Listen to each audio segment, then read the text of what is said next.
welcome everybody to Bases and Brews, episode 14, with Ben and Brandon.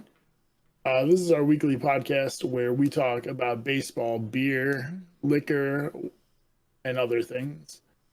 We stream the show live on twitch.tv/Bases and Brews, no spaces, every Friday at 6 p.m. Pacific, 9 p.m. Eastern. Come give us a follow over there. Watch us live every week, or if you can't catch us live, you can watch the podcast on YouTube or listen on podcast services like Spotify, Google Podcast, Anchor, etc. Just search for the channel Bases and Brews. Also follow us on Twitter at Bases Brews to get some baseball news and updates about the podcast and us in general. And us. And yeah, how you doing this week? Pretty good. How you doing? Doing pretty good. How's the dog training going? Okay. We're working on it. It's still a work in progress. Yeah. He's in his cage now. He's okay. He's only had a couple accidents this week, so that's not too bad. That's a plus. As long as it's not on the carpet. One was, but it's not a big deal. We got like scrubber, like that stuff you spray on and it like foams. Oh yeah, it gets rid of their scent and stuff. But overall, he's pretty good. I'm losing weight like crazy between working outside in like 95 to 100 degree heat, and then I've been taking him on like 2 or 3 walks a day. So I've been walking like 2 to 3 miles a day. That's insane. I need it. I bet that feels good. Yeah, that's definitely nice, and I mean it's good for him too. Get him outside, and it's tough to have a dog in an apartment where you can't just like let him outside. Yeah, that's really true. But yeah, what are you drinking this week? So I don't have the can. I forgot to grab another one before we started, so hopefully one will be showing up very soon. Intent. Yeah, but no, I texted her. She's gonna bring it, but it's called I think it's called Simone. It's a hazy pale, I think. Okay. Or no, maybe it's a hazy IPA. I don't know, but either way, it's actually really tasty. I'm done with one already, but as you can see, it is kind of that orangey. Yeah. So that's good. I'm back on the scotch here. We've got some, what was it? Aberlour Distillery single malt scotch. It's pretty good. That's what you were drinking a couple weeks ago, right? Yeah, I had it a couple weeks ago. I was telling Brandon here before we started that I totally forgot it was Friday. And so I did not go to the store to buy anything. It's mostly because I usually have Thursdays off of work, and this week I worked every day, getting that overtime. Hey, that's always solid. Somebody had to take an extra day off, so I was like, yeah, I'll pick up some overtime. But because of that, I forgot that it was Friday. but we got whiskey, so we're good. Can't go wrong. Go wrong. All right, let's get into the hot and cold. I mean, really, there's only one person that belongs here. It's Jacob deGrom. He's like every news story basically is about Jacob deGrom right now. He's just destroying baseball. Kind of in the same way Shohei Ohtani was the first like couple months of the season. Except for he's pitching on like another level. Like Shohei Ohtani was good, but he wasn't that good. No. And when we say that good, it's just a few stats. Yeah. 0.62 ERA, 0.56 WHIP. What is that? 14.4 Ks per 9 innings. Yep. That's insane. I had to double check that number because I didn't believe it either. Well, he just had another 12K outing today. I think that's what he did to the Padres. I did not see. I think it was 12. Right, I'm pretty sure it was 12 Ks. So I guess that's not too far off. I mean, he's hitting 391 this year for a pitcher. That's insane. This guy is just unreal. They're only in the fourth inning of that game, but Oh, okay. um, That might have been an older tweet I saw. No, he has 10 strikeouts through 4.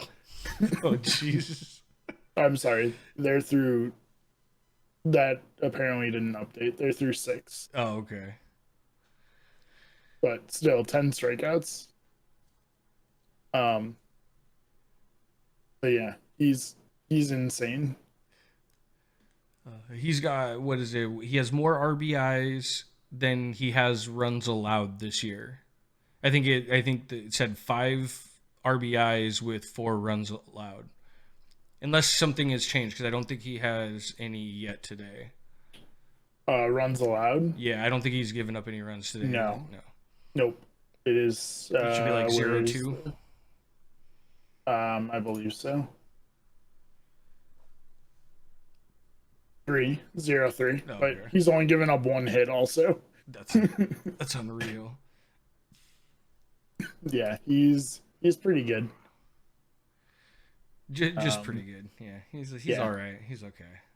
Yeah, I was looking up his stats and I was like, God, these can't be right. Like, there's no way that can be an accurate number. When people talk about video game numbers, those are right. Video game numbers.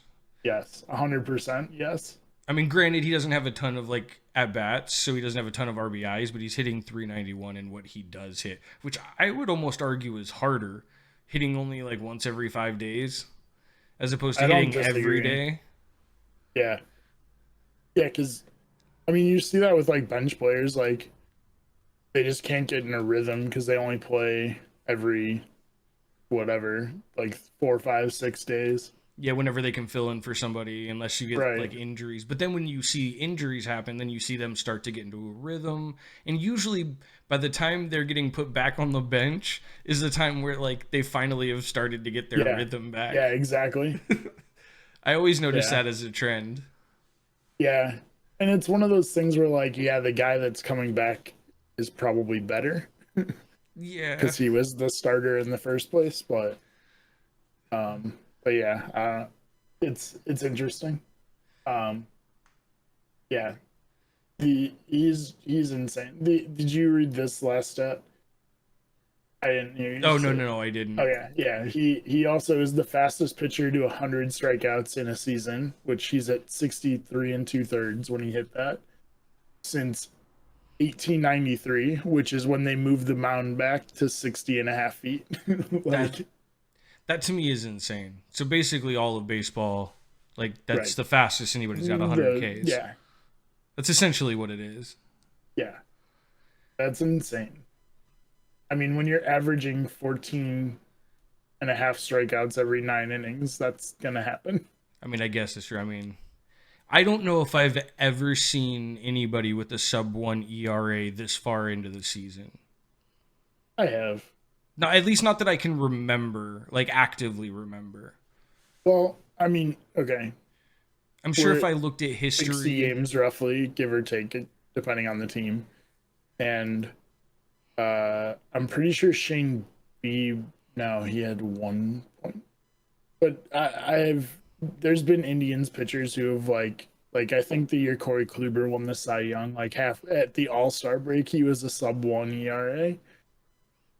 Yeah, like he finished the year with like a 1.2 or something, but 0.6 is like insane. That's basically he never gives up a run. I mean, he's given up 4 earned runs in almost 70 innings. I really wish the Giants would just go and get him. The Mets aren't a seller anymore. I know it's uncommon for the Mets not to be a seller, but actually I don't. Like, as much as I'd love to have Jacob deGrom, I feel like the Giants need to really bolster their middle relief, and they need to find a fucking closer. But we can get into trade stuff more later. Yeah, so as it gets closer to the deadline. Just as a preview, we are planning on doing our Friday show is on the trade deadline day. So we're gonna do a wrap up of everything happening, and then we're also gonna do some a preview, like trade rumors the week before, just to throw that out there for everybody interested. And then obviously trade day, the trade deadline will end before we start, so we'll do like the wrap up of Yeah, any we'll big see news that if we happened. predicted anything right the week before, and uh, what what crazy moves happened, if any. Hopefully, some happened, or it might be a very boring show. I hope so. I think there's going to be a lot of moves this trade deadline. There's some big names who have contracts ending Yeah. who would be good for like a contender to pick up. So the Giants, my Giants, who I was really down on when the season started, are still the second best record in baseball. Best in the NL though. Yeah, they are the best in the NL.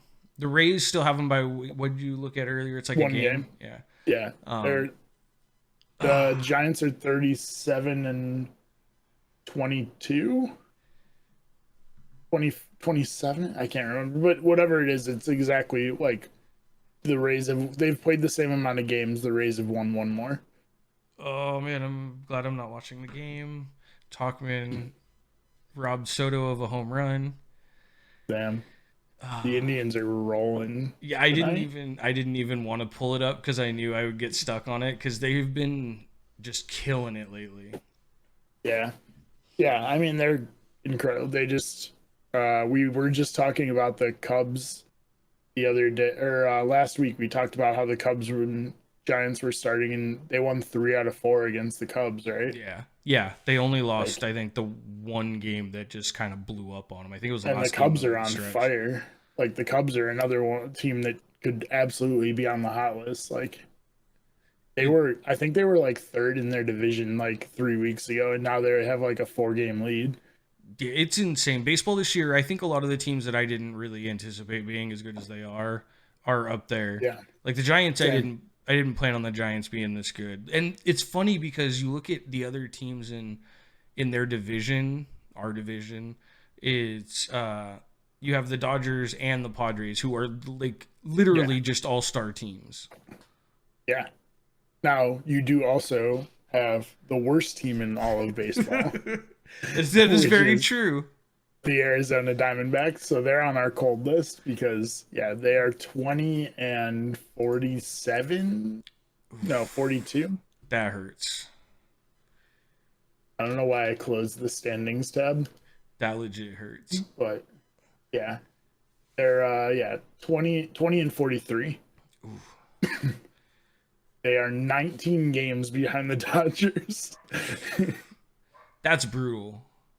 Now, I believe I would have to look, but you and me both picked the Rockies to be the worst because and you thought that the Yes. Diamondbacks would be better than the I Giants. did. I did. I thought the Giants would be fourth, and I thought the Diamondbacks would be above them.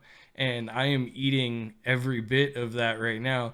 I also Maybe said, watch, they're going to make the playoffs now, and I'm going to have to go buy playoff tickets at the beginning, you too. And did. it You looks like did I'm going to say it. have to do that if they keep going. But this, I say it every week, but this is really starting to remind me of I think it was 2017, Yeah, where they where collapsed. they just literally best record going into the All-Star break and just fell like the wheels fell off. It's like a damn Maserati. Everything just broke. um, So I hope after the All-Star break they can keep it going, but I'm not going to be real confident until probably at least a couple weeks after the All-Star break. yeah.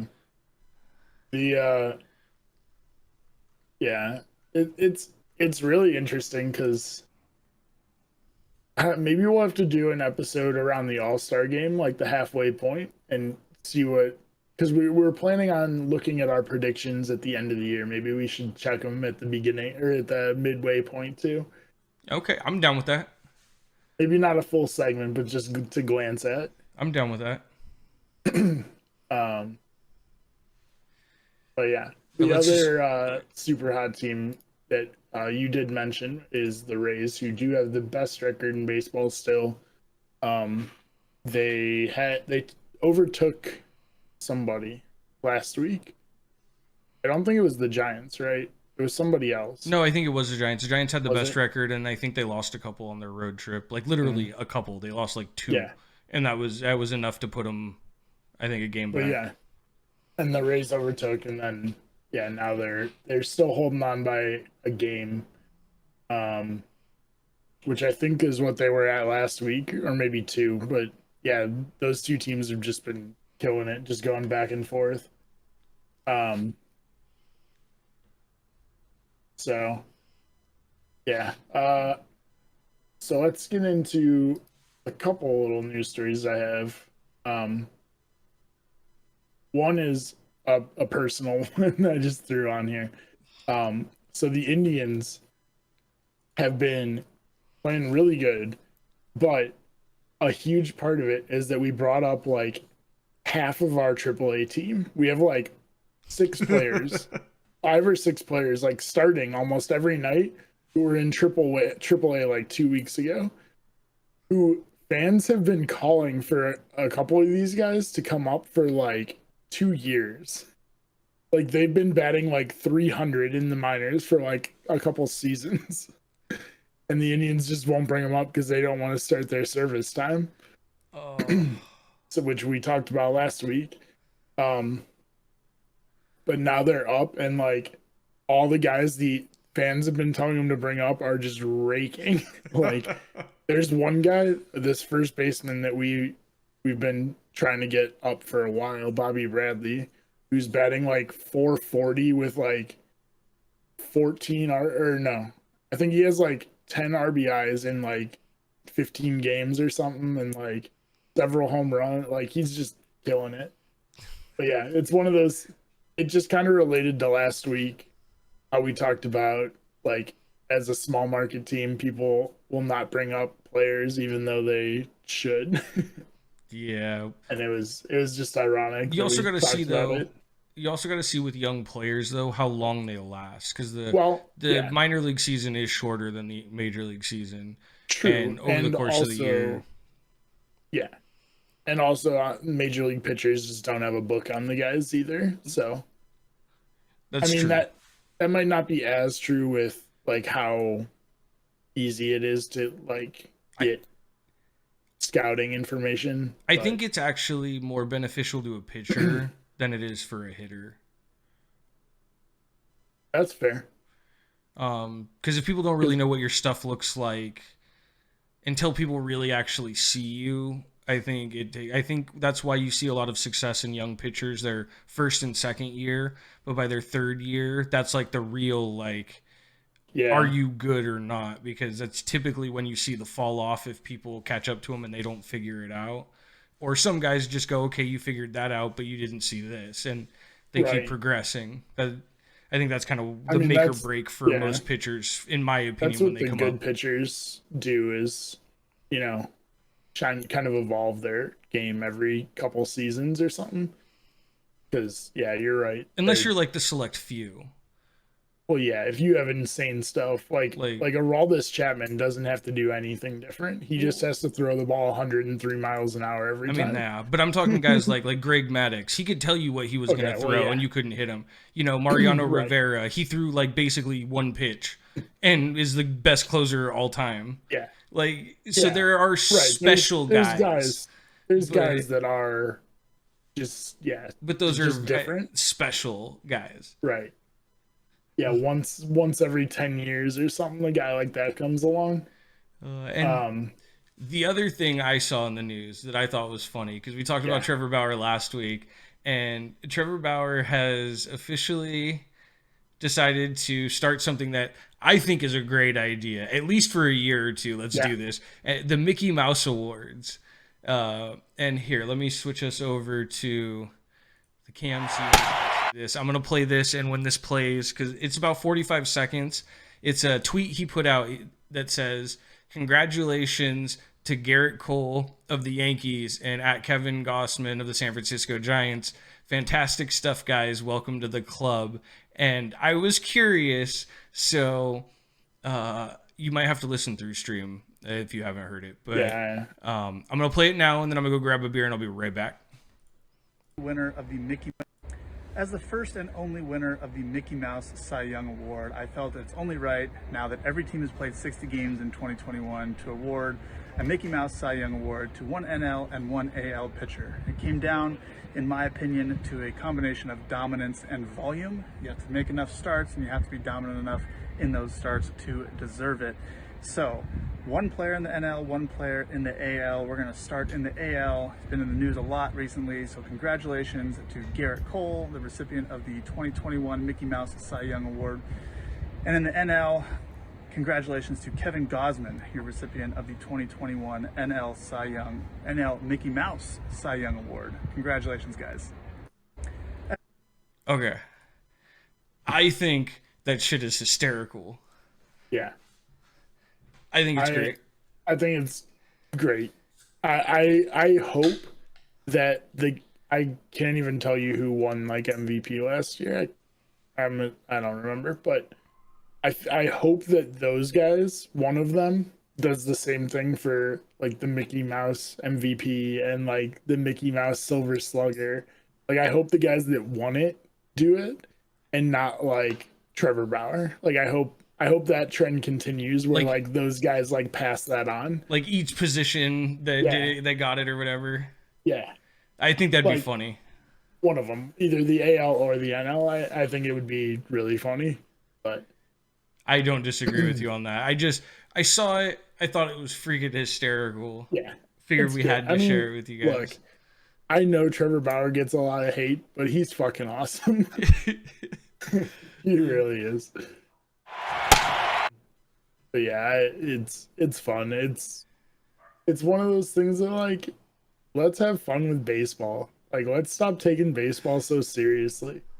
Like, that's what baseball needs.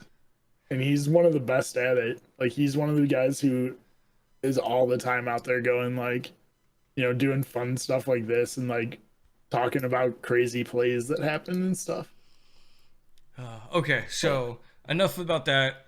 Let's get on to the juicy topic for the night, and that's our Hall of Fame credentials. And after we go through those, then we'll talk about our what do we have, top 5?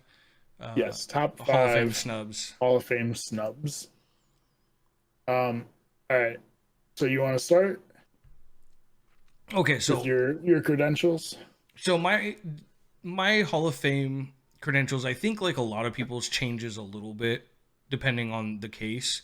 Yes. I wrote down a couple things that like in this order is the way I look at things. Peak, like how good and dominant they actually were. My second one is the length of that peak, because someone who has an insane like 1 year I will look at different as someone who has a peak that's maybe not as high but lasted 5 years or 3 years, if that makes sense. So peak is the most important, but length also matters. Individual accolades, those obviously get wrapped in to some extent. And then my last one is team success. Team success is only there just as almost like a very ending. That one doesn't matter nearly as much because you, as one player in baseball, you don't influence the game as much as some of the other major sports. But those are kind of my, like, the way I look at it. And I can go in depth, but I'll let you kind of maybe give an overview of yours, and then we can go from there. Yeah, so similar, you said peak, I said length of, like, dominance, because, you know, if you're being considered for the Hall of Fame, like, to even be considered, you had to be a pretty dominant player, like, to even be on the ballot, or something. So in here, I also put length of career. Not necessarily important depending on the player. Again, like you said, everything is kind of case by case.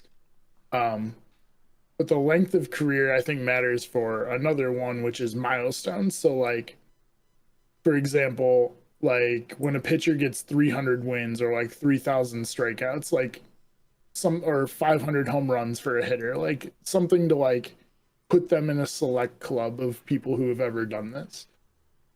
So I think without length of career, like you're not gonna have any of those. accolades, like you said, MVP, Silver Slugger, whatever, Gold Glove. Um, any records they got? Like if they hold any MLB records, I think that is that that puts an extra notch in there. I didn't think about that. That's actually a really, really good one. Because I would have considered them, but I wouldn't have thought to put it on my. I didn't think to put it on my list.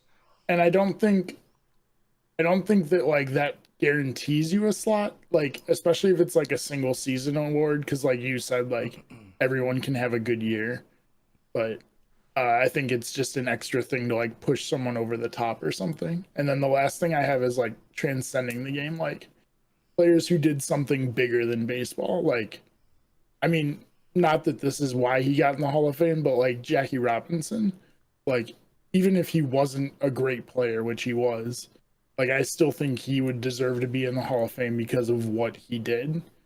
That's totally fair. Like I think Roberto Clemente fits that because like he didn't have a very long career.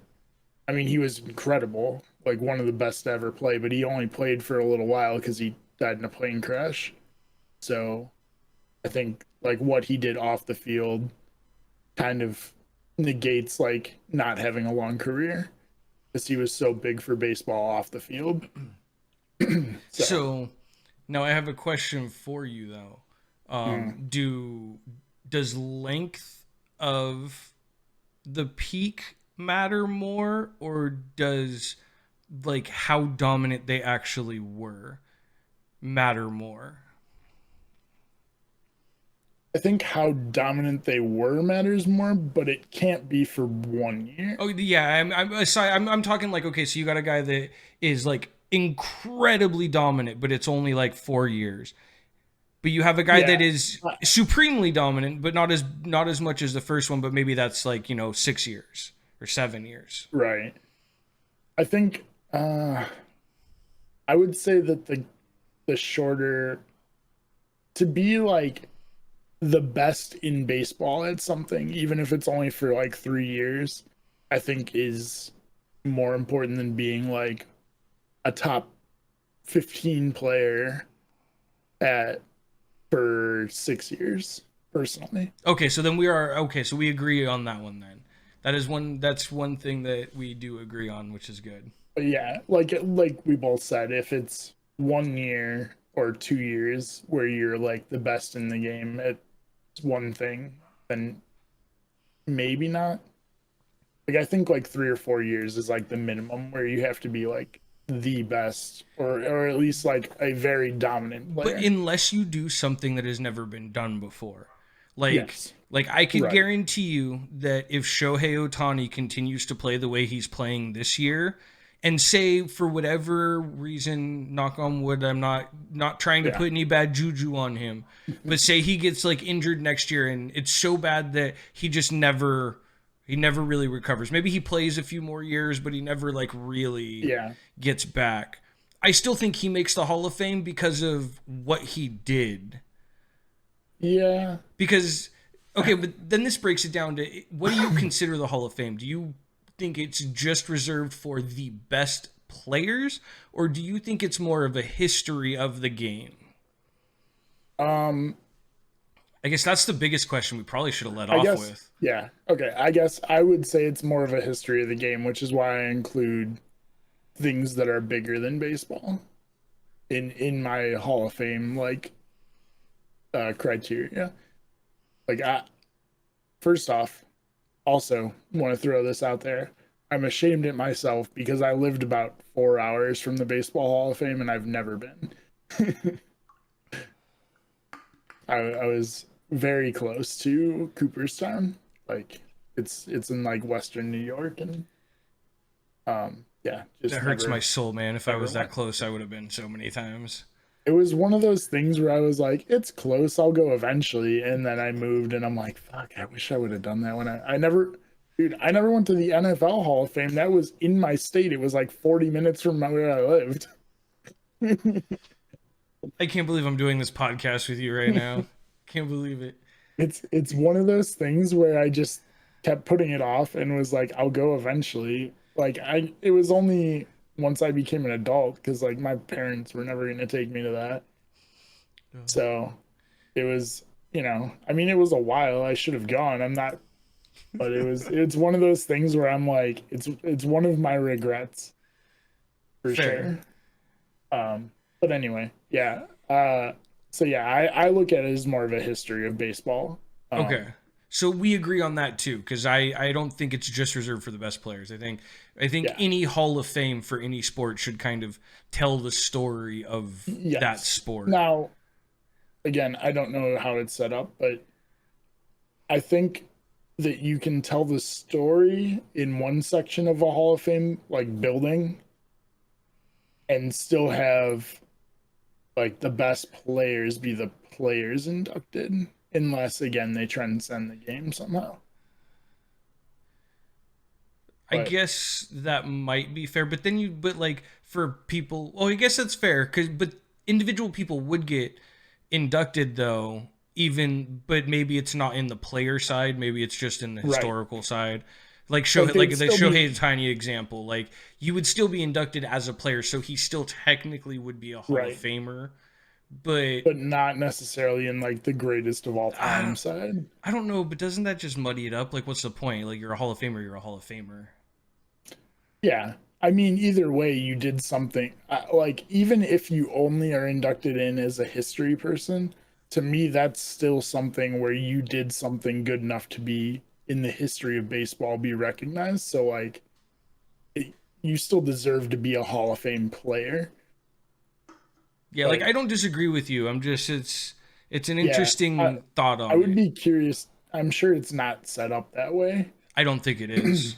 but or any Hall of Fame, but it would be interesting to see it kind of laid out that way. Yeah, I definitely see it as like a history of the sport, which is why I feel like not only like almost no matter what a player's background is, whether that's on the field or off the field, like if they impacted the sport in a big way and you can't really tell the full history of the sport without them, then I feel like they've got to be in whether you agree with them or not. See, now that is where you and I will disagree. Yeah, but Because then you're not really I, telling the full history of the sport. well, okay. You can tell that history without honoring the players that were there. I guess is the way I would look at it. Because like, there's guys like, I mean, we've talked about it. We'll get into it when we get to the players because I'm sure you have some that I would call out right here. Oh yeah, and feel free to call them out. No, yeah, I will. I We'll will do when we get this. to it. Trust me, I'm And ready for this. If you don't, then I'll call it out after. I'm ready for this one. Trust me. But yeah, I agree with you that the history of baseball is important and should be recognized in the Hall of Fame. But player wise, maybe not. As far as like, if you impacted the sport negatively, even if it is the history of the game, I would not put those people in. Okay. Without calling out specific names, which we'll do in a minute. But yeah, so that's all my, kind of criteria. All right. Well, let's roll that into our top 5 snubs. I'm going to go from my 5 to 1. These normally we do our lists and it's not always like a strict 5 like numbering. Yeah. This one is for me at least 3 to 1 is very much, these are the order I would have them in. 4 5 not so much, but these are guys I still think deserve to be in. I didn't fully order mine, but I'll do it as we're going. Okay, so I'll go first then, and for number 5, and I'm gonna go with Mikey Messina. Okay, he was one that I was considering, but I did best known for pitching with New York, but he basically split his career between New York and Baltimore. His ERA wasn't anything super spectacular.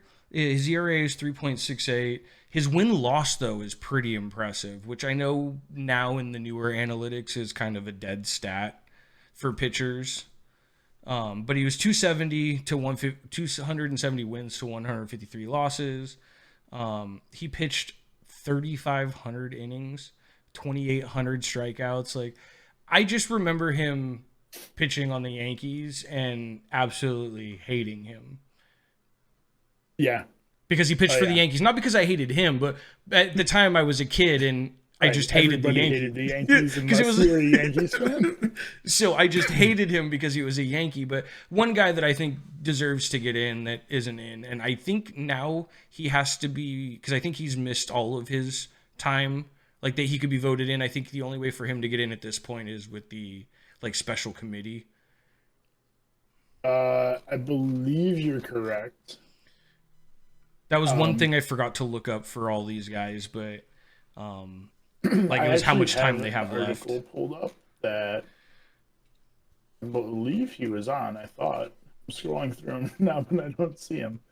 I could have sworn he was on this. Oh, there he is. No, he's actually. It says he's getting close. Okay. Wait, I don't know when this article was written. Hold on. Well, he retired in 2019. So he retired in 2008, though. Yeah. But okay, I'm not 100% sure on the Hall of Fame voting, but there's something where, like, if you receive a certain number of votes, you're still going to be eligible the next year or something. It's something weird. I've never understood. Okay, I'll be honest. Like, maybe I could have looked it up, but even if I was reading it, I probably still wouldn't understand it. I don't understand like how the voting works with keeping people on the ballot, off the ballot. How many people they need in like the special committee to get it. I think it's a little convoluted, to be honest, but that would be my number 5. Would be Mike Mussina. Yeah. Okay. So my number 5, and to be fair, I did go a little homer on this list. Okay, I'm not gonna start with that one. My number 5 is Edgar Martinez. Ooh, that's not a bad choice. Played his entire career with Seattle, 18 years in Seattle. Never in one game, in one inning, did he play a position. He played 18 seasons at DH. Never once touched the field. It's the only reason I couldn't. That's the only reason he's not in the Hall of Fame, because he's hit over 300 home runs. He batted .312 for his career. He has over 1,200 RBIs. His OPS was 930. I just don't know if I could do that. I get why he's not in. He was a 7-time All-Star, 5-time Silver Slugger. He had 2 batting titles in his career. Jeez. Like, he has the accolades. He has the length of career. He has some milestone numbers. I mean, and the .312 batting average shows he was definitely more of a dominant player, or at least hitter, because he didn't fucking play. He just hit. He was a career hitter, which you don't ever see. No, ever. I mean, all those guys who are DHs now, like, they either play the field some days, or they, like, are older guys who used to play the field and now they just DH or something. But he had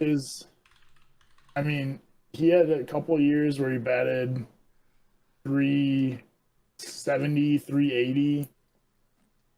Like, he was a monster. He was great. Yeah. He was like one of my honorable mentions. He was on the fringe for me too. It's a good choice. It's a really good choice. All right. What's your number 4? Hang on. Ready for this? Number 4. Love it. Curt Schilling.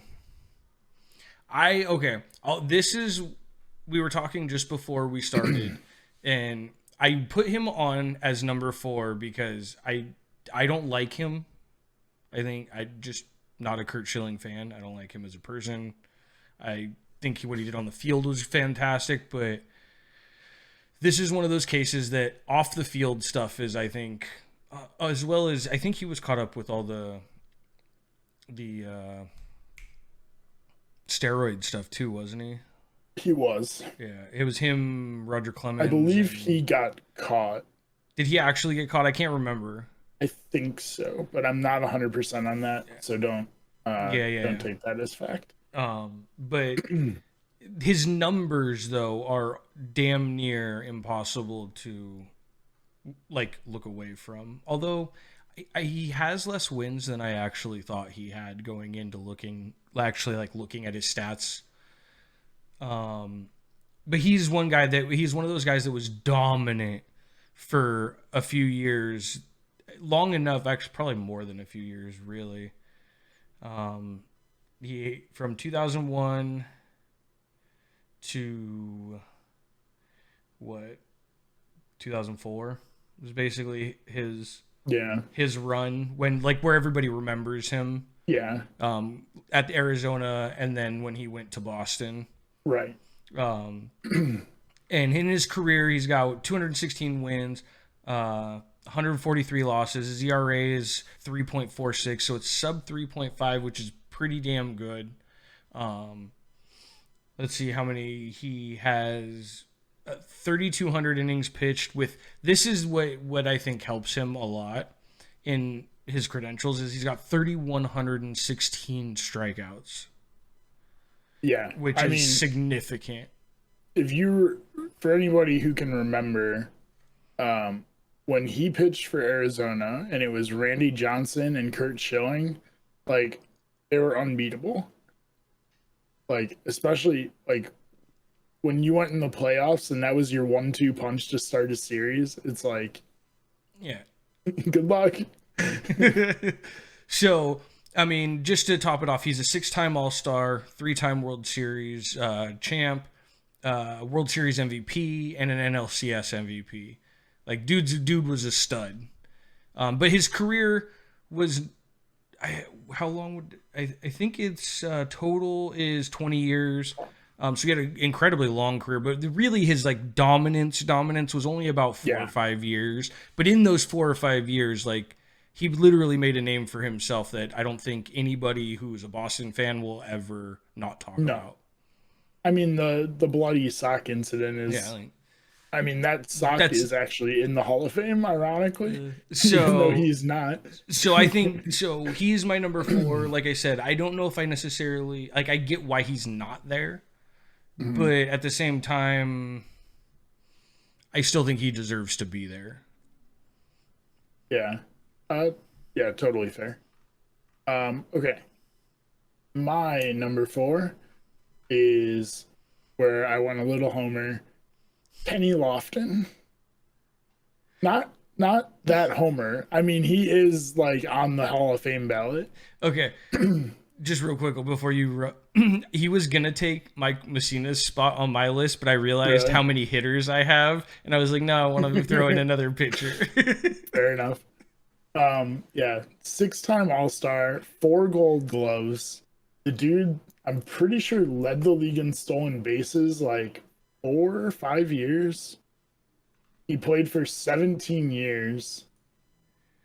Averaged 300 hitter, 622 stolen bases.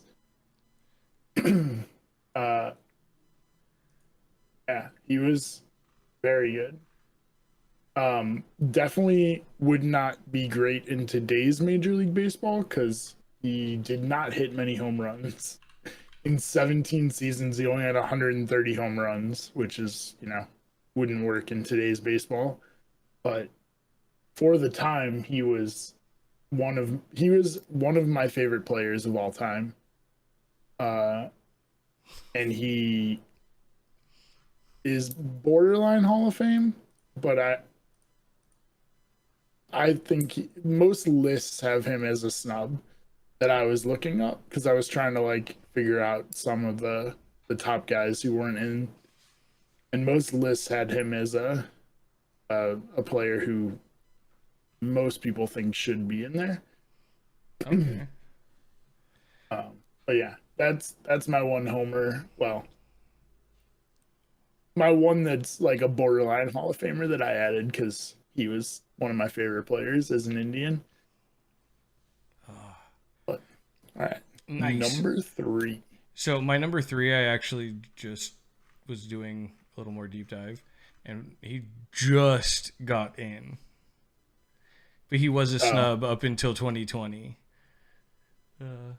It was Larry Walker. We won't spend too much time on it because he actually did finally get in, but he got in on his last year of eligibility. Yeah. I didn't think he was still in, but looking a little deeper, he just got inducted in 2020. So like he just got in. So that would have been my number 3, but apparently I didn't do enough due diligence when I was pulling through to notice that he actually had got it this last year. Yeah. All good. But he is on like almost every list because there isn't really like an updated one of like Hall of Fame snubs. But okay. My number 3 then is Gary Sheffield. Ooh. Gary Sheffield played for 22 years. Mostly with New York, I believe. No, I'm sorry. He didn't play very long in New York. Mostly with the Marlins. But he kind of bounced around, actually, now that I'm looking at it. He played for the Dodgers. Yeah, he played for a lot of teams. The Yankees, the Tigers, the Brewers, the Blue Jays, the Padres. Like, he was all over. But 9-time All-Star. Won the World Series with the Marlins. 5-time Silver Slugger. Batting title. MLB, what is that? Player of the Year? Rookie? What is Player of the Year? POY? I have no idea. MLPOY. I don't know what that is. I don't know. Can I click on it? Oh. TSN. What does that mean? I don't know. Apparently somebody gives out a Player of the Year award and he won it. But anyway, that one's not important. But yeah, 1-time batting title, 5-time Silver Slugger, 9-time All-Star, won a World Series, has over 500 home runs, batted just under 300 for his career. He had like 250 stolen bases too. Like the dude I remember that he was like regarded as like one of the best players in baseball for quite a while, or best hitters at least. The Gary Sheffield shuffle, bro. Like, oh yeah, this is literally like the best part. Him. All right, so sidetrack. Him and Julio Franco, who Julio Franco had the big leg, are who I modeled my batting stance after. A little bit of Ken Who Griffey damaged you? Because I had my shoulder high and my bat just went like this. It's funny. It's funny because as a kid, you just think it looks cool, and you don't realize until you get older that he actually used it for timing. Yeah, 100%. And I think he's actually come out and said that, like in interviews after.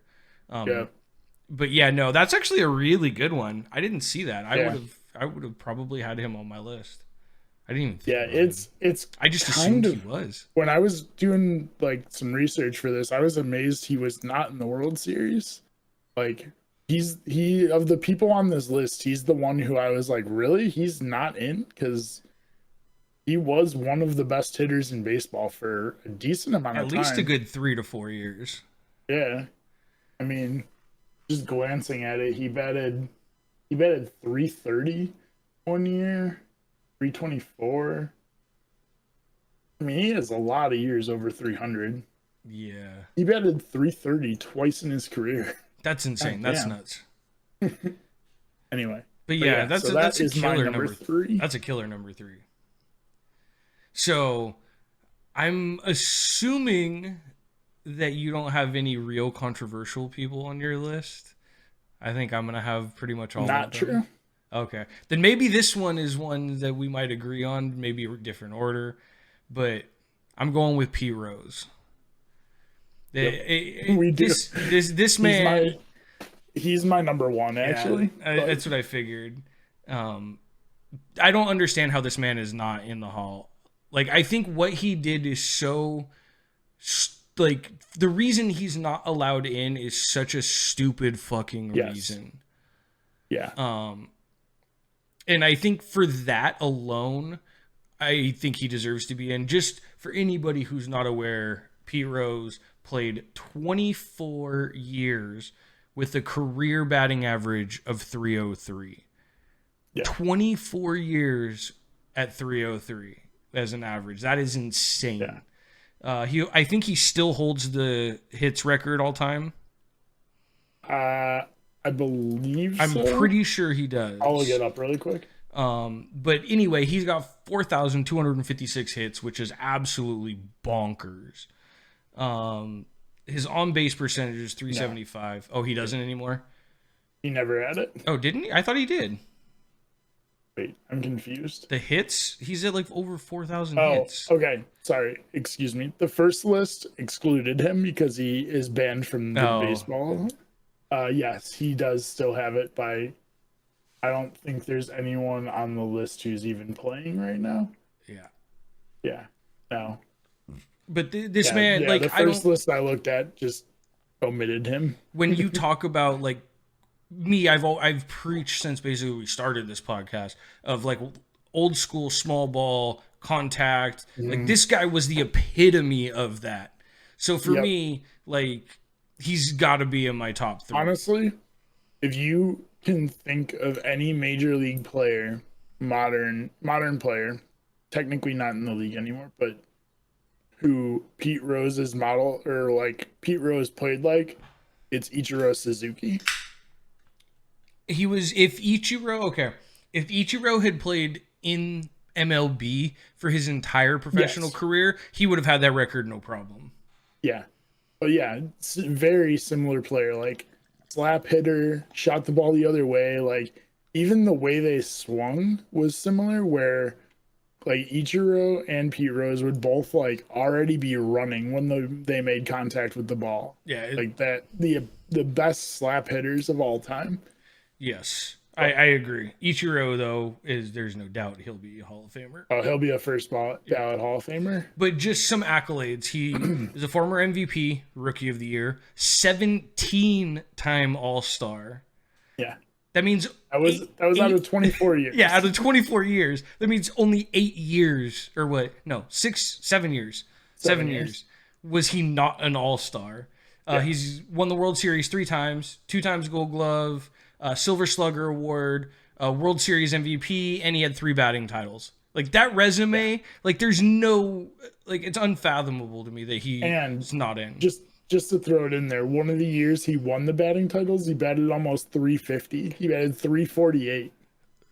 Unreal. Like this guy was literally the best hitter of the baseball.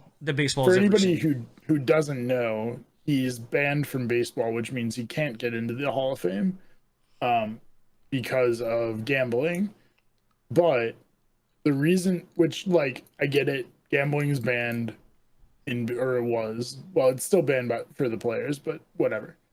And the only reason that he's banned, the reason that it's dumb that he's banned is because he bet on his team.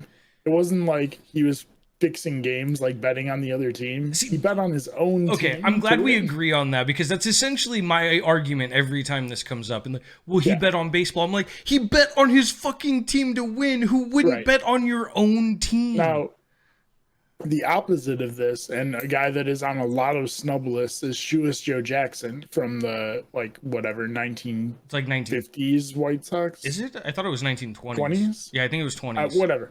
They before any of us were ever born, so it doesn't really matter. Yeah. Who gambled and fixed the World Series because they bet against themselves and then lost the World Series on purpose to win a bunch of money. I feel no sympathy for you there. No.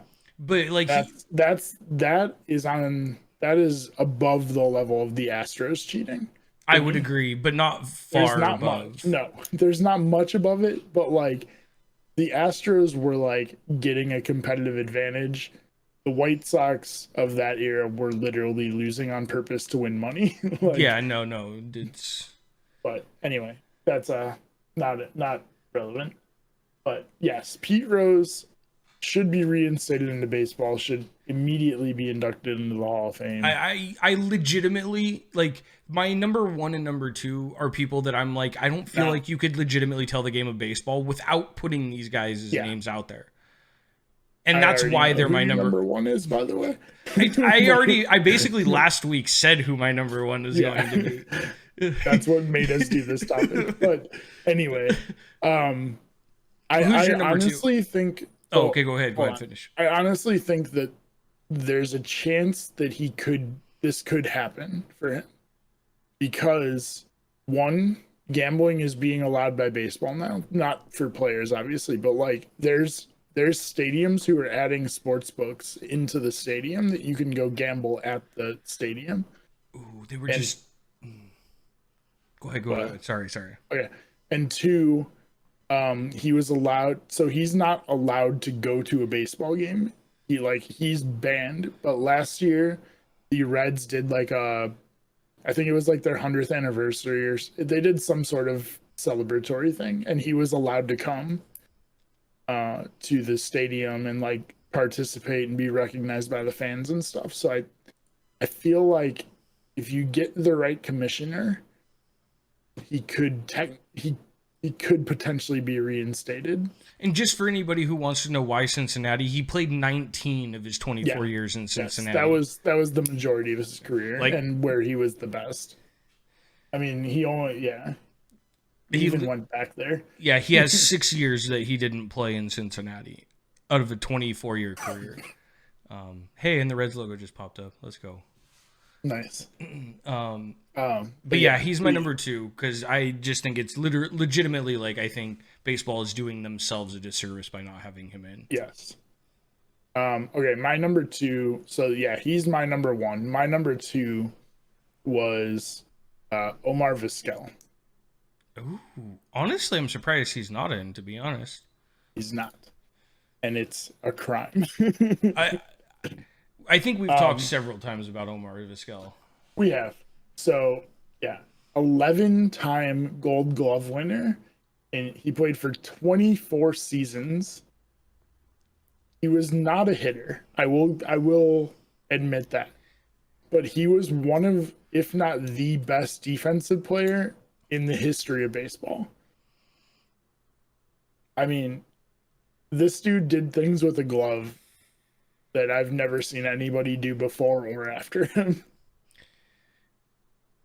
Omar Vizquel, I agree with you. And now, like, also, I say he wasn't a great hitter. He still batted .280 for his career, and I mean, he was like a leadoff hitter, and a leadoff hitter in the 80s and 90s for the most part, like a true speed contact guy. The only time he wasn't a leadoff hitter is when he batted second behind Kenny Lofton, because Kenny Lofton was never going to be anything but a leadoff hitter. Yeah. So he came to the Giants for, I think it was like 4 years. So I got to see part of that greatness. I think it was very much at the end of his career. I think it was literally the last few years he played. You say that, but he played 5 years after he left New York. Really? Or San Francisco. Damn. It feels like he was way older at that point. Omar Vizquel had his MLB debut in 1989. He retired in 2012. So what you're saying is he's the Vince Carter of baseball. He has played in 4 decades. Yeah, that's what I'm saying. So you're saying he's the Vince Carter of baseball. I am. It's nuts. Vince Carter is one of my favorite basketball players. That's why I love Vince Carter. Vince Carter is awesome. But Vizquel, yes, 100%. I agree with that. Yeah. I'm honestly surprised he's not in. Yeah. So, 11-time Gold Glove. He did also make 3 All-Star teams. And he finished in 1 year where he batted .333. He finished in the top.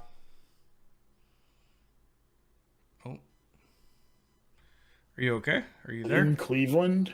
What? Oh, for a second you just cut out for like 3 seconds, 5 seconds. I don't know where I cut out, but he finished in the top 10 for MVP voting, and he pretty much won a Gold Glove every single year. So DeGrom left with injury. I did see that. I was going to mention it at the end. just breaking news. I didn't see what it said for. I just saw that it said for that he had left with right injury. Flexor tendonitis. Sorry. I will Google that to find out what that means. Breaking news, guys. Sorry. I need the dun-na-na, dun-na-na. I can't. But so anyway, well, Omar Vizquel is a legend. I love that man. Like, he only played for San Francisco for a few years. He didn't play for San Francisco for very long. But just watching him play, you were right. He made the most incredibly hard plays look very simple. And that is not easy to do for anybody who's ever been a middle infielder in Major League Baseball, or baseball in general. I was never a middle infielder because I didn't have the hands. I had the reflexes, but not the hands. Yeah. That's why I played third. I can knock it down, and I had a good arm. I didn't mind taking a ball to the gut. That's important at third. I mean, that's really what it was. Let me try something really quick. I can knock it down, and I had a good arm. Oh, I didn't mind taking a ball to the. Did you get it? Yeah, I heard it. I don't know how. Unfortunately, you were also talking when I recorded it, so there's that. Hang on, this one might be better. These look very. And that is. No, that one was terrible. The first one was funny because it actually sounds like you're doing the did in the middle of what I was saying. I was trying to record it when you weren't talking, but it didn't work. But anyway. Oh, my bad. I was trying to just keep it going. Yeah. But yeah, so flexor tendonitis is a hand thing, which is not great. It causes an inability to bend one or more finger joints. You get numbness in the fingertips and pain when you bend your hand or like make a fist. So that is not great because that is his pitching hand, I believe. Not good, but maybe we'll update you next week and we'll see where he's at. Maybe he hasn't started. Maybe they put him on the IL. Maybe. Yeah. Hopefully it's not serious, though, because he is having like a god season. Yes. However, that is what Jacob deGrom is known for, is pitching great and then getting hurt. You're not wrong. I mean, I love deGrom, but yeah. Yeah. No, you're not wrong. Which is... Okay, so we know your number one is P. Rose because we just talked about the legend. Mine is anybody who has seen the cap that is on my head and cross-referenced with who is not in the Hall of Fame that is a great Giant, like I recommended you do last week. It is Barry Bonds. This man, you cannot tell the story of baseball without mentioning Barry Bonds. He's the home run leader, whether you agree with it or not. It is in the stat book, so fuck off. He is the leader. But even if you take away the 200 and whatever, it's like 250 or 260 home runs after people said he was using steroids, he's still a fucking 500 home run guy. So, I mean, that's still Hall of Fame numbers if you ask me.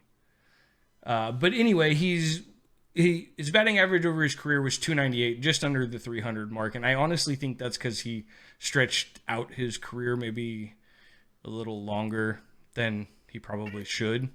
Yeah. And his early years don't help him. Like his first year in the league, he hit 223. And then his fourth or fifth year, he hit 248. So he's had a couple like anomaly years for him that really have kind of hurt his overall average. But at 298, you're basically a 300 hitter. Yeah. Like at that point. In my opinion, he's the most feared hitter to ever play the game. That we agree on. And I don't think and like we were talking earlier, history of the game, I think he belongs in there. One, because I think his stats, even if you quote unquote take away the steroid years for him, I think he still has Hall of Fame numbers. Just to give people a little bit of perspective, he's a 14-time All-Star, 7-time MVP, 7-time MVP, 8-time Gold Glove, 12-time Silver Slugger, which means at his position he hit the best, which, I mean, he's one of the best hitters in baseball. So that, to me, is kind of like whatever, to be honest. He's won 2 batting titles and 3 of those MLPOYs, which apparently was a thing like early or for a while. No idea. Never heard of it. I've never heard of it either. But he played 22 years. He played 7 years with Pittsburgh before he went to San Francisco, and he was with San Francisco for the rest of his career. I think it's borderline a travesty this guy isn't in the Hall of Fame. Like, not as much maybe as Pete Rose, but like when I think of Hall of Fame, this is the first guy that's people that aren't in the Hall of Fame. This is the first person I think of, and then Pete Rose is the second. Because I think it's ridiculous that literally the most feared hitter in baseball isn't in the Hall of Fame. Okay. Go ahead. I'm ready for the punches. Adamantly disagree with you. First off, it's okay. It's one of those things where you're right. You can't tell the history of baseball without him, but it's also he didn't. I'm trying to think how to word it. So he negatively impacted the history of baseball. Really, you think so? I do. How? Okay, well, to be fair, or to clarify, I think that all of the steroid era negatively impacted the history of baseball. Now, it positively impacted money and the numbers that baseball generated. See, but my argument. As far as the history of the game goes, and like the baseball purist, I think that negatively impacts the game. I would argue, and this is a homer argument, not a stat argument, because there is a time I do want to take a segment and actually like go over his stats pre versus post, quote unquote, steroids. And I say quote unquote because he was never formally caught. Now, do we all think that he did something? Yes, I'm not that much of a stooge, okay? But he was never formally caught, so you can't necessarily say for sure that he did do it. I mean, you're not wrong. That's fair. Now, like I said, do I think he did something? Yeah, I think he did. Did he know? Probably. His argument is he just didn't know. Right. It wasn't never that he didn't do it. It was just he didn't know he was doing it. Right. You notice when you're starting to smash home runs at a later stage in your career. When you put on 100 pounds of muscle in an off season. You know when your hat size grows like a full like inch or whatever in one season. Right. Like like okay, but what I'm saying is like he's never formally been caught. You're right. Because he's never formally been caught, like Schilling. Yeah. Clemens, McGuire, Sosa. Like those guys have been caught and admitted it. He's never admitted it, which I think has hurt him more than helped, to be honest. But because he's stayed so strong with that, like I still think he belongs in there. I think he helped the game when the game was at its rock bottom. I honestly, in my opinion, let him use steroids. Let him use sticky substance on the baseballs. Let them do whatever they want, in my opinion. Now, I know MLB's got to worry about the health and safety because they've got to pay the insurance and they've got to do all that. But from a fan perspective, what do I care if someone is like juicing or something? It makes the game more exciting in a lot of ways. From just a sheer fan, like casual fan perspective, we'll say that. For me, it's not the excitement. It's just because it's cheating and against the rules. But if it was steroids are an issue. Okay, if it was never legal, a rule though, but if it was never a rule, you can't use steroids. Like, would you think differently? Well, I would say no, just because they're illegal to use, like by law, not I guess that's fair. But like, if it wasn't illegal to use by law and baseball allowed it, then I wouldn't have an issue. But okay, so I'm curious here as like kind of a wrap up, why you have Barry Bonds and not Mark McGwire and Sammy Sosa and Roger Clemens and all those guys. Because I think Barry Bonds was the most feared hitter in baseball. It's more for the fear that he put in people than it was, and his dominance. We talked earlier about like dominance, peak of dominance. There was probably a 5 to 7 year span where pitchers were literally intentionally walking this man in the first inning because they were afraid he was going to hit a bomb on them. I mean, the most iconic is when he got intentionally walked with the bases loaded. And honestly, that worked out for, I think it was the Angels. Probably.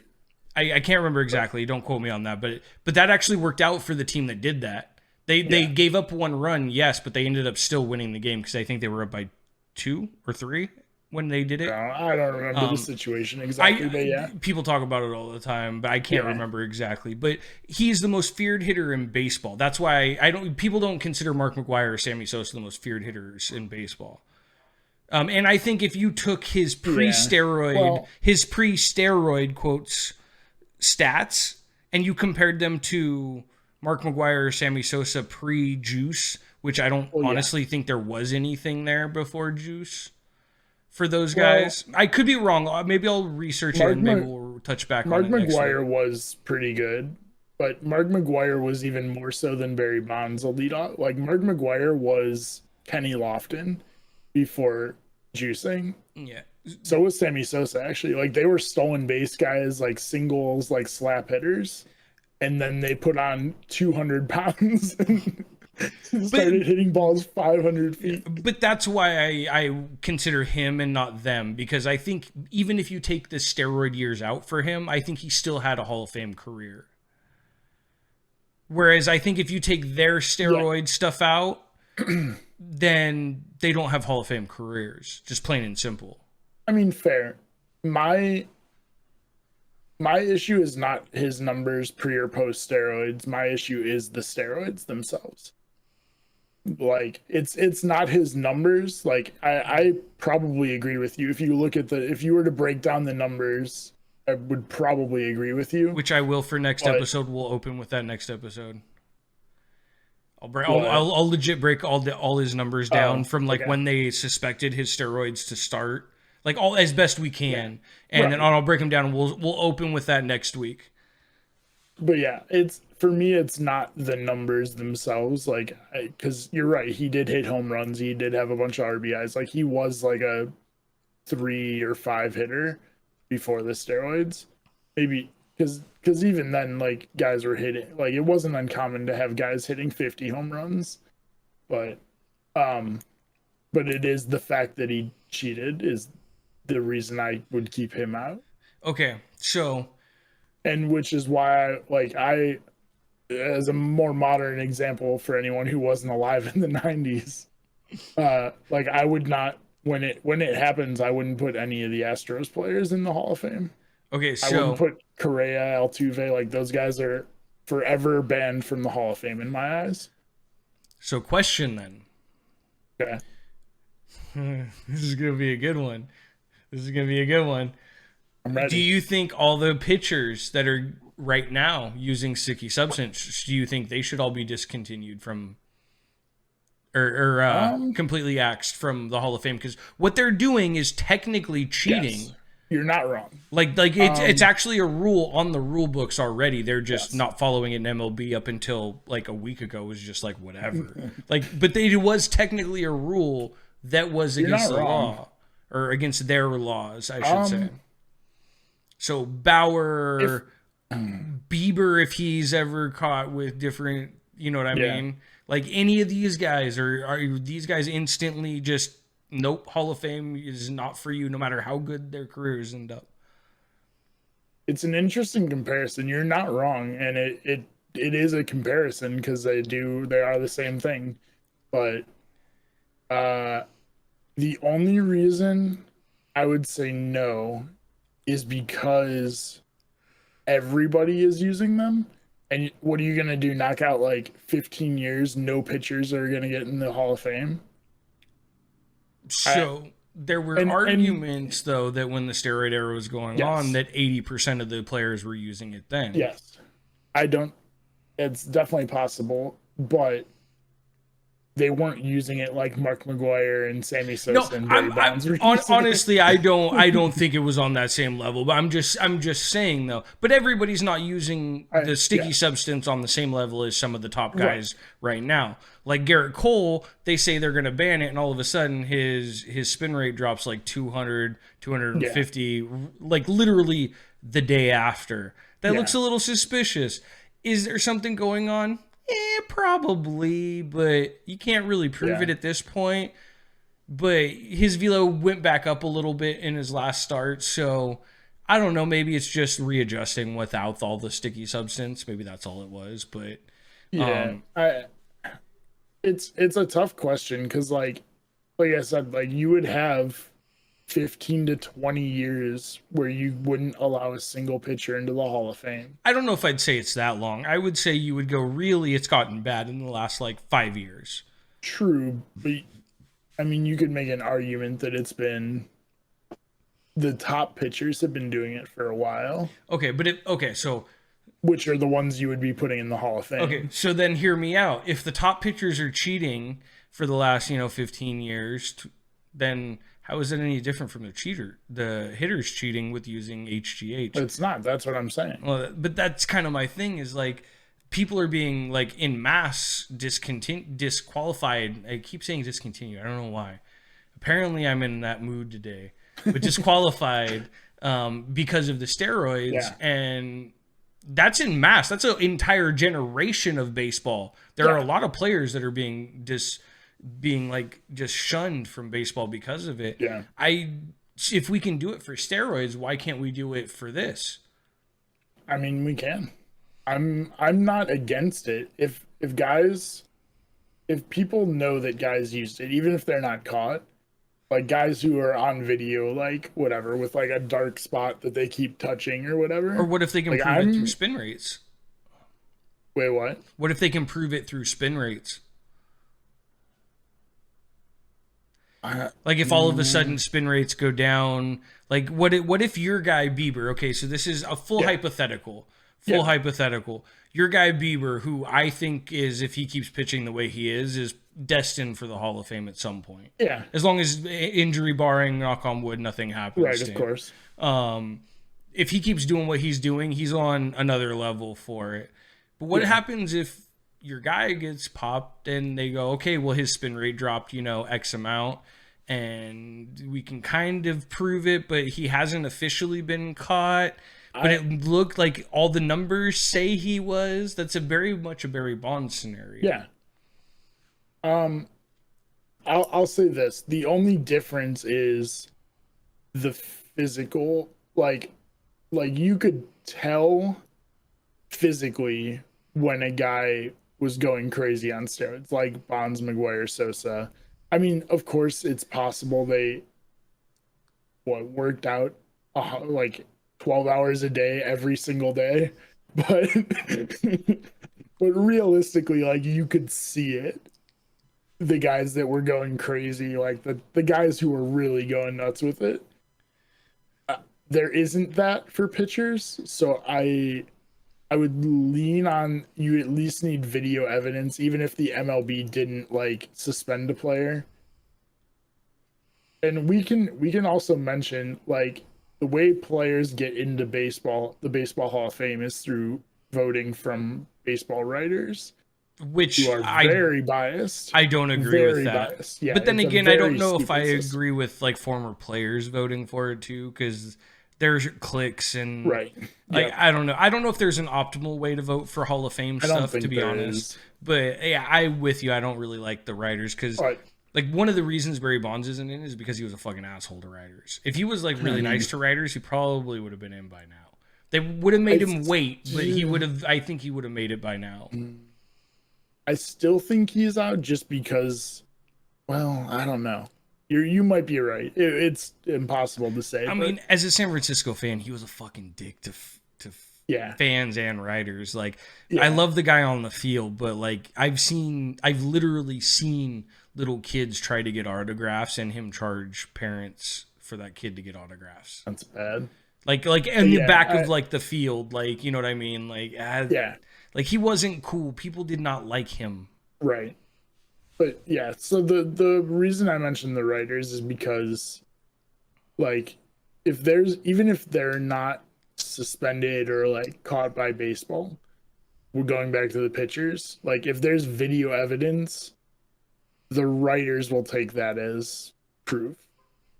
And so I'm really curious. You're not wrong. I'm really curious to see in 15 years what happens with this class. Well, guys, tune in 15 years from now. We'll be breaking down whether or not we were right or wrong on this.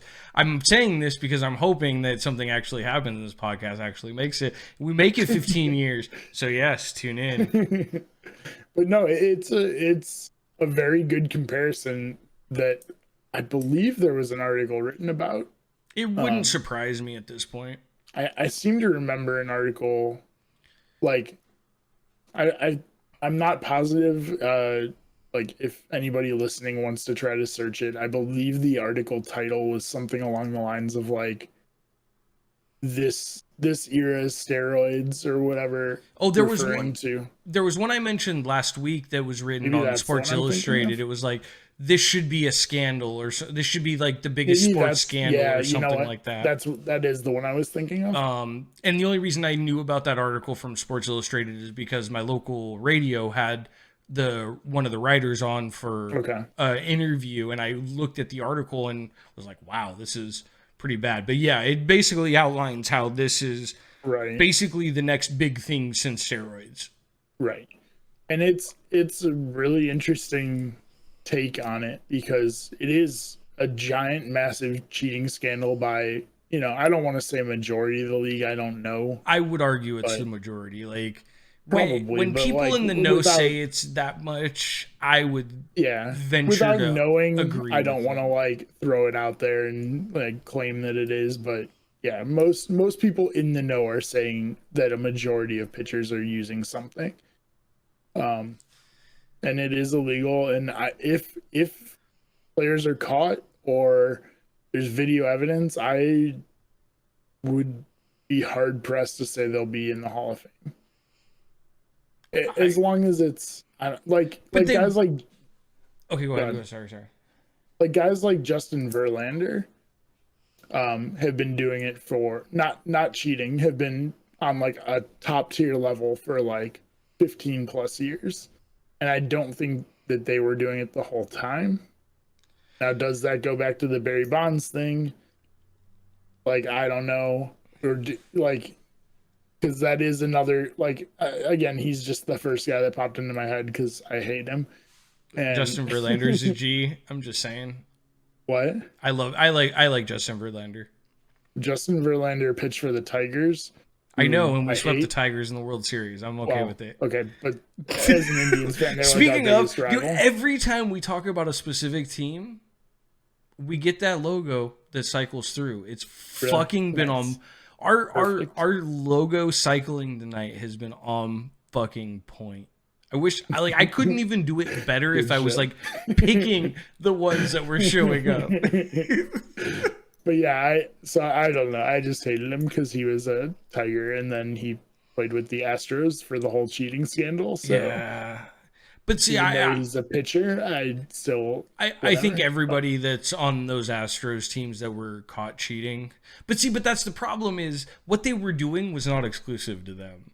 Like, news flash, everybody. Well, I don't think every single team in baseball was doing something like that. But I mean, like, I would guarantee there's at least a third of the league that's probably doing something similar. Maybe not the exact same thing, but similar. I actually have no issue with teams stealing signs. I have an issue when technology's involved. And you're probably right. There's at least a couple teams who are like have a TV camera on the catcher's hand when he calls the pitch, and some way to signal the batter or some. Oh. Knows about it. So Okay, you just cut out as soon as you said it to notify the batter. Oh, I was just saying because those guys, like, until we know about it, like, there's no way to punish somebody that you don't know did something wrong. See, and that's really the hard part and that's what I hate with the whole Barry Bonds thing. Is like, was he using steroids? Probably. Like, I mean, like, when you look at just like the way his body like developed over the course of 2 years in his like early 40s or was late 30s, like your body just doesn't do that. Yeah. Homework for anybody listening or watching. Go look up a picture of Barry Bonds in his rookie year. Well, no, that's not fair. Because if you look at any player in their rookie year to their like last, or even look up a picture of Barry Bonds in his 5th year. Okay, no, same as his rookie year. No. Okay, so go look up Barry Bonds in 1998, and then go look up Barry Bonds in 2003 or 2002. That'll give you the most like fair. That it's a few years after he's been in the league, actually quite a few years after he's been in the league. But before the whole steroid, because the steroid thing for him, I think was 2000, 99 or 2000. I'm gonna do more homework. Like I said, we're gonna open next week's episode with his stats pre and post, and I want you just on the stats. I want to know if you think that's a Hall of Fame career. Yeah, I mean, well, I know that you're obviously going to be like, it's Barry Bonds, he's cheating, but I'm talking if you were to put those numbers on any other player, would you consider those Hall of Fame numbers? Totally do that, and I'll give a slight spoiler that like even if the numbers will probably say that they are, because I've seen his numbers for his whole career before, but like to me, just because you were doing it not on steroids doesn't excuse cheating. Like the cheating disqualifies everything you've ever done before or after in my mind. Like as far not in terms of like your career numbers and stuff, but in terms of like a Hall of Fame ballot. Like if you cheat in baseball, you're excluded from the Hall of Fame. Okay, but that's the way I look at it. But I would argue that 70% of the top players are cheating in one way or another. I mean, maybe. I mean, obviously, yeah, that's a very just like just random number I'm throwing out. I have no idea, but I would bet in one way or another, whether that's some kind of special growth hormone to make someone stronger or something, or, you know, like sticky stuff for the pitchers. Yeah. I would argue that there is a good portion, I won't put a percentage here, I would say a good portion of the players right now are cheating to get where they are. I mean, by like a league like rule status. Like, yeah. Now, do I care as a fan if I don't know? I don't fucking care personally. These are all obviously my thing. Like, I don't care. I want to see I want to see people getting base hits. I want to see people hitting home runs. I want to see strikeouts. I want to see it all. So if the pitcher's got to use sticky stuff, if the batter's got to use steroids, like, I don't give a fuck. Just give me something fun to watch, and that's okay. And I say that, and this is very important, and I say that because no era of baseball has been clean. Totally fair. Now, it's one thing or another. You have the steroid era. You have the amphetamine era. People don't think about that. That was like the 40s. The 50s, where they were like the Babe Ruth era, where they were literally like taking coke and fucking these other drugs to try and make themselves better at the game. Yeah, like this is not just a steroid. Like there are other eras other than just the steroid era where baseball could look favorably, but that's old enough that people forget. Yeah, and I think eventually the steroid era will slowly fade back. Now, I think there are going to be guys that are never forgotten, like the Sammy Sosa's with the corked bats and Mark McGuire's, who outwardly said, yeah, I use steroids, fuck off. Yeah. But I think as a whole, like 30 years from now, they're not going to be like, oh, that was a steroid era. Like, it just doesn't happen. as will things say get older. this: the only reason I might disagree with you, just to kind of play devil's advocate, is that those times didn't have the internet and social media and places you could go look things up. And now nobody's going to go back and look at the 40s era Yeah. baseball, but like 90s and the steroid era are modern enough that anybody who's interested in baseball history would go back and look at, even if they're younger. Okay, but my argument is in 20 or 30 years, we'll be treating the 90s like the 50s. I mean, fair. Like, And- it'll be and- like a thing, but like people won't really remember it, in my opinion. I don't know. Maybe I'm 100% wrong in thinking that, but I think it's just going to end up being like another era. Just like It the also sticky depends substance will be another like how- thing. Yeah. It also depends how big a future cheating scandal, for example, the pitcher's foreign substance scandal is going to be. Like, if that turns into something as big as the steroid era, then I think you are right, because there will be something more modern to look at than the steroid era. But if this doesn't blow up as big as that did, then I feel like that is still the most recent like big scandal in baseball. Okay, I would argue that with some of the articles already written, that it already has blown up to that extent. Like where people are like already looking at all these Yeah. extra stats and like do I personally do I care? Like I've said, no, not really. Yeah. But there are people looking at it and I am kind of it's where I get torn. You're very much a hard line like that you have your for me I'm like I'm on the fence, I'll be honest, because I want to watch fun baseball. And steroids and these crazy things, sticky substances, make baseball fun for me. No hitters are fun. Home runs are fun. I'm good with everything. But at the same time, Yeah. I get where you're coming from like the integrity of baseball. Right. Which baseball is one of the only sports where that's like the diehard fans, or like the whatever you want to call them, the baseball purists. Like there is no like football purists or like basketball purists. Well, maybe basketball. I was going to say, I would actually argue there's football guys because there are a lot of people I talk to that are kind of old heads, not necessarily old people, but old heads that think that football has gotten real soft and don't enjoy watching it anymore. Okay, that's fair. You're not wrong, because it is like you breathe on the quarterback. It's a penalty, and you stuff, like you but can't light up like receivers like you used to be able to, Yeah. stuff like that. So like I see it in football. Basketball is I think worse than football, but I think baseball is by far like the Yes, top of the right. heap there. because I think like basketball and football have like the old heads who think that way, but the modern generation is more like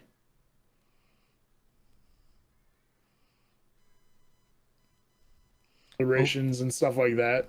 Okay, I froze again. I could tell. Yeah, I was gonna say you froze again for a second as soon as you said basketball. Basketball and football they have the old heads who are older people in general, who are more of the old school, like they have the old school way of thinking, because they lived through that era. Whereas baseball, a lot of like younger fans like self, like don't even the younger fans have that like baseball integrity, like purist kind of like follow the rules. It's not about like the fun of the game. It's about like maintaining what baseball is, kind of thing. And I think we're starting to break that. I think you're right. And to be fair, I said me included, but like I'm all about the rules of baseball and like all that. But I mean, I want the games to be fun, because I want younger generations to watch. I mean, let's be honest. If we're talking about baseball purists, you're way more the purist than I am. I'm more the like let them play, fuck it, like let's just have some fun to watch. Yeah. And I do agree with what you were saying that, like, as a viewer of games, you're right. Like, the steroid era was fun as hell to watch. And, I like, if you're a fan of pitching, the last couple of years have been incredible to watch for pitching. But the baseball purist in me is like, God, I hated those eras too. But see, like I don't understand why though. Why? Okay, so we're gonna get a little philosophical. Why did you not like those? Like, because to me, it's fun baseball. It's fun to watch. Like, so why would you look at it and be like, I couldn't stand that? So it was fun to watch it. As I said, I did enjoy watching it in the moment, but long term, I don't. Well, I'm trying to think how to phrase it, because, like, ironically, as much as I hate those, I do think that's what was best for baseball. Like, in the '90s, baseball boomed when the steroid era was Well, happening. yeah, baseball like, was literally was dying before the steroid era, yeah, as far as viewership goes. yeah. Like, people were tuning in for every at bat of McGuire Sosa when that was when they were going back and forth. So ironically, I think that's what I think that's what baseball needs. I just think they need to find a legal way to make the game exciting. Or maybe they just need to figure out how to punish people under the table so that they can let people cheat without being completely ostracized. Because, like, in my opinion, fines that don't go public, basically. Well, but, like, this whole pitching thing, like okay, so let's make it a thing. Like, if nobody made the steroid era a thing, who would care? I don't even think the baseball purists would really care that much. If it wasn't like an illegal thing to do, like they were just like, whatever, this is fine, and nobody made a big deal about it because it wasn't a big deal. Just like the whole pitching thing, like, if you're going to let them do that, we can do this. Like, I don't know. I'm not saying that it's necessarily good to just let people have free reign to do whatever the fuck they want. But I'm just saying that baseball made a big deal about it, and that's what caught national news. That's what caught, you know what I mean? And if you just don't make it a big deal and go, okay, yeah, this is happening, but whatever. I don't know. Maybe the purists still really care because they're like, well, how are you cheating our game? But it's like, bro, everyone's fucking cheating. Like, well, I don't know. Maybe at this point, I'm just kind of going off on full tangents, but I don't know. Maybe back then that might have been possible. But nowadays, that's not possible. You can't keep anything under the table. Everything gets leaked. Yeah, but you're talking the steroid era, though. At least that, up until that point, like, you could have kept that all quiet. I agree. From the MLB standpoint. Yeah. Granted, I guess maybe not, because Jose Canseco decided to be a fucking tool and really wanted to push it. But either way, I don't know. I like baseball. See, I'm so torn because I like baseball the way it was. But at the same time, like, I'm okay with them using whatever they can to get an edge. But I do understand that, I mean, like, you cheated. Now, if you get caught, that's the key to me. For me, that's why I think I disagree with a lot of, like, real old heads. Is because, like, I don't care. Like, if you didn't get caught, you got away with it. Like, I don't care. You can suspect whatever you want. You weren't proved to be guilty. Yeah. I mean, fair. Yeah, I guess it just depends. Like, baseball was more fun then. I can't debate that at all. That's just a fact. Like, it was more fun to watch. That's why baseball's numbers exploded during the steroid era. And it's part of the reason that they're way down right now. But at the same time, I want the game to change, but not in that way. I want it to change in a way that makes the game more fun and exciting and fast-paced and more action without without people using something foreign to advance themselves, basically. So, Like so what you're the saying foreign. is you Go want ahead. people to be superhuman without using anything to be Well, superhuman. but like you could change the rules slightly to make it more like we've talked about in several episodes, like changing some rules. This is where you get into the shift rules. I can feel it. I can feel your hatred towards the shift rules. I don't. I'm just kidding. I'm kidding. That's what people complain about so much. Yeah. I hear people complain, oh, they need to get rid of the shift rules. They need to make it so they can't shift, mean, and then people will hate it. Yeah, It's like, no, people just need it's to an hate idea, but like also, yeah, hit the ball the other way. Yeah. We've talked about it. Well, it's funny because it just came up recently, which is why it is in my head, I think.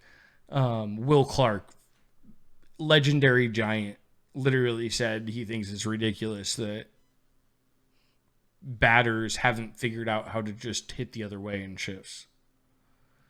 And this is a Giant legend when we have like 3 guys on the Giants that are shifted for every game.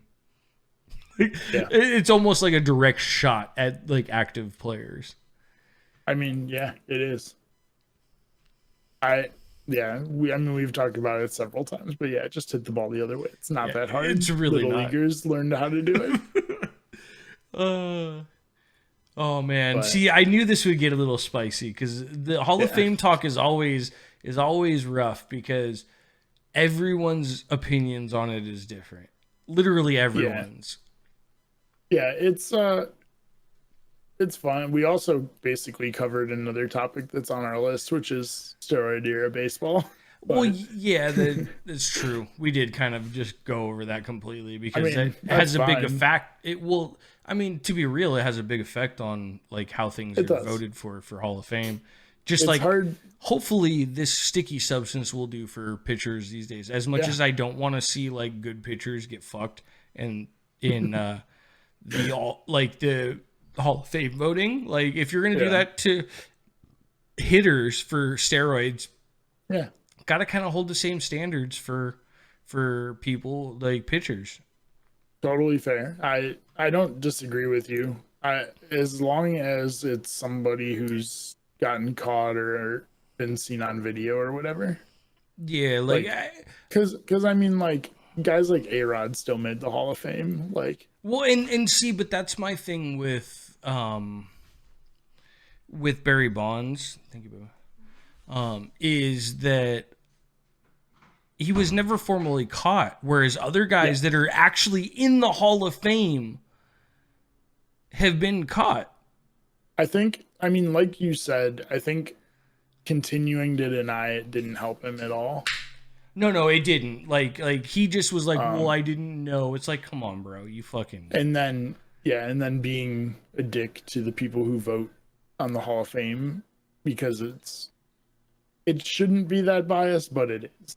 Like, it just is. Well, that's what I was telling you before we started. Like, I didn't want to leave Clemens off because, like, there's a lot of bias on him because of off the field and the fact that he's been caught and whatnot. Like, that's what keeps him off. But I think he deserves to be there. Like you said, his sock is like actually in the Hall of Fame already. Right. I don't know. It's a tough conversation that I think that sooner or later the writers are going to have to either give in and be like, okay, these guys are okay because we're going to allow these pitchers. Or 10 years from now, 20 years from now, they're going to start inducting the, Max Scherzers and all these guys, and they're going to be like, okay, well, Trevor Bauers, and they're going to be like, okay, well, he cheated. We can prove that he cheated by look at his spin rates. I didn't catch him with substance, but look at the spin rates. As soon as these rules went in place, they went down. As soon, you know what I mean. I mean, Trevor Bauer openly said he was doing it because I'm just saying. Right. No, I know you were just throwing out examples, Yeah. but like because he was like, nobody cares. Baseball's not doing anything, and all these other pitchers are doing it. Yeah. So like, if you're not going to punish anybody, then I'm going to do it too because I'm better than them at pitching, and they look better than me because they're using shit and I'm not.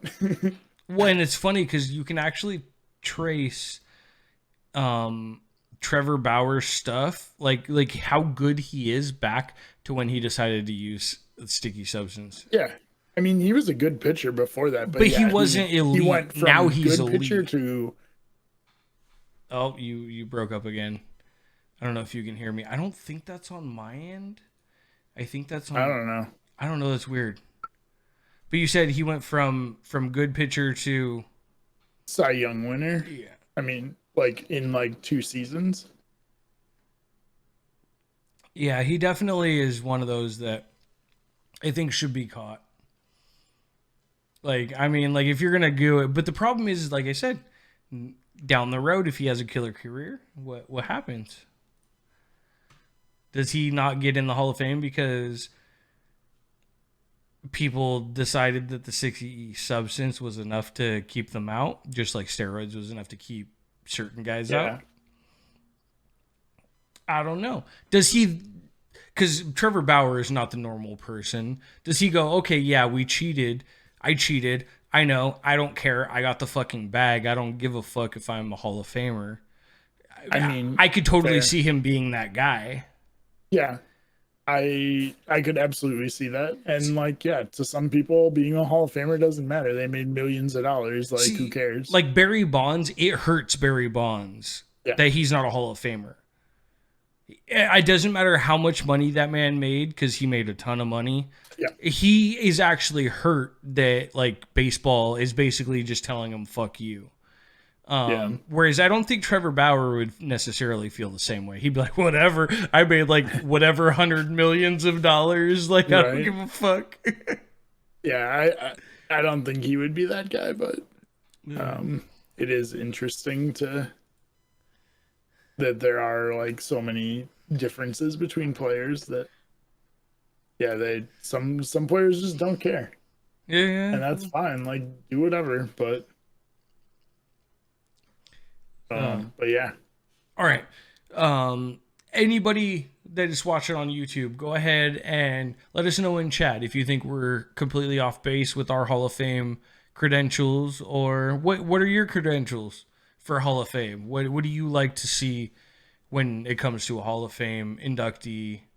On that note, because I don't think you have much more to add. Nope. I'm going to say thank you, everybody, for watching. You guys have all been real great. We do this live every Friday on twitch.tv/Bases and Brews. Go ahead, check us out. We would love for you guys to come and check us out live. If you're listening to this on podcast services, we are on every podcast service except for Apple. Yeah, Apple Play, I think, is the only one we're not on. But thank you, everybody. We will be back next Friday with another episode of Bases and Brews at 6 p.m. Pacific, 9 p.m. Eastern. Have a great night. Later, everybody.